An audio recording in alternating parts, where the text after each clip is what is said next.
এখন যাচ্ছি পাটখড়ি আনতে। তো ওই পাশে কিষান দিয়ে আমাদের পাটখড়ি বেছে রাখা হয়েছে। তো সেই পাটখড়ি নৌকায় করে বিল দিয়ে ঘুরিয়ে আমি নিয়ে আসব। এটা হচ্ছে আমাদের বাড়ি। হ্যাঁ রে, আগে কত লোক ছিল, কত মানুষ ছিল, আর এখন দেখুন আমাদের বাড়ি পুরো ফাঁকা হয়ে গেছে। এই যে খড়িনারা উঠানটা দেখতে পাচ্ছেন, এক জায়গায় 3টা ঘর ছিল ফ্যামিলি, এখন কেউ নাই, সবাই ইন্ডিয়া চলে গেছে। তো যাও, অনেক ফ্যামিলি ছিল, সবাই বাড়ি থেকে আস্তে আস্তে চলে যাচ্ছে। নীলেরদার ঘরে চলে আসলাম। ঘরের এই পাশে হচ্ছে যে আমাদের খড়ি এখানে বেছে বেছে রাখছে। এখান থেকে ওই যে নৌকা দেখতেছেন, এই নৌকায় করে ভরে ওই বিল দিয়ে ঘুরে এরপরে ওই পাশে যাবো চলে, আমাদের ওই পাশে মানে বাড়ির উপরেই। এক পাশে খড়ি বাসা, আরেক পাশে হচ্ছে আমাদের বাড়ি। তো ভিতর দিয়ে নেওয়া যাবে না, নৌকায় করে ওই পাশে ঘুরিয়ে নিয়ে যেতে হবে। ওই পাশের এক মামি ধান বিক্রি করছে, সেই ধান নিতে আসছে সেই লোকজন। তো খড়ি দেখতেছিলাম কিভাবে ভরবো নৌকাতে। এরপরে নৌকাতে উঠলাম। নৌকাতে বেশি একটা উঠা হয় না আমার, জাল যখন পাততে গেছিল বাবা তখন উঠছি, আর এই যে আজকে উঠতেছি। মানে আমি বেশি নৌকাতে উঠি না, কিন্তু অন্য অন্য মানুষ আমাদের গ্রামের যারা জাল পাতে কিংবা বিলে যায় প্রত্যেকেই ওঠে। তো বুঝতে পারেন আমি বিলে একটু কম যাই। তো এই যে সব খড়ি নিয়ে যেতে হবে, একবারে আমাদের নৌকায় ধরবে না। এরপর দেখলাম বাবা আসছে, বাবা বললাম ধরাই দিচ্ছি, তুই নৌকায় বসে বসে ভর। এরপর বাবা একটু ধরাই দিল, আমি পুরো নৌকা খড়ি দিয়ে ভরে ফেললাম, মানে লোড দিয়ে দিলাম।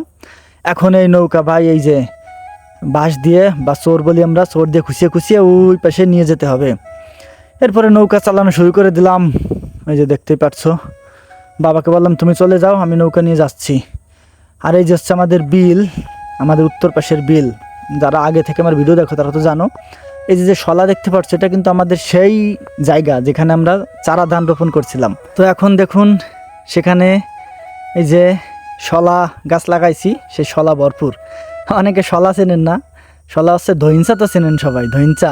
তো ধইঞ্চার মতোই শলা, এটা হচ্ছে গ্রামের শলা। ধইঞ্চাটা হচ্ছে বেশি চিকন এবং লালচে লালচে হয়, একটু লম্বা হয়। হ্যাঁ, আর এটা হচ্ছে দেশি শলা। কারণ ভাই শলা বলি আমরা ছোটোবেলা থেকে, ধইঞ্চা শলা আর কি, মোটা হয় একটু বেশি। আপনারা কি বলেন কিন্তু সেটা আমি বলতে পারবো না। যা হোক, তো বিলের ভিতর দিয়ে যাচ্ছে। আর ওই যে দূরে এই জায়গা হচ্ছে আমরা জাল পাচ্ছিলাম, ওই যে আগে ভিডিওতে দেখাইছি সেই জাল পাতার জায়গা। আর এইখান দিয়ে যে নৌকা খুঁচিয়ে যাচ্ছি। ভাইরে অনেক কষ্ট হয়ে গেছে আজকে রৌদ্রের মধ্যে। এই যে এই নৌকা নিয়ে যাইতে যাইতে সত্যি প্রচুর কষ্ট হয়ে গেছে। যখন গেছি তখন মাথা দিয়ে টাট আসছে, মানে অনেক পরিশ্রম হয়ে গেছে, ঘাম ঝরঝরায় পড়তেছে। ঠিক আছে, কারণ বৃষ্টি আর রোদ এই মিলাইয়া একটা দুমুখ গরম। এরপরে পৌঁছে গেলাম সেই এই পাশে আমাদের বাড়ির।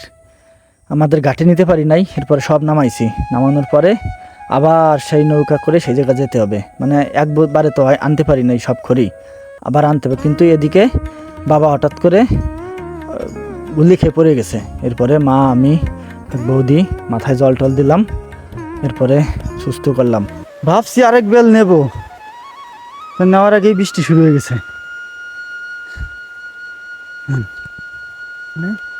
গাছের আলো হয়েছে।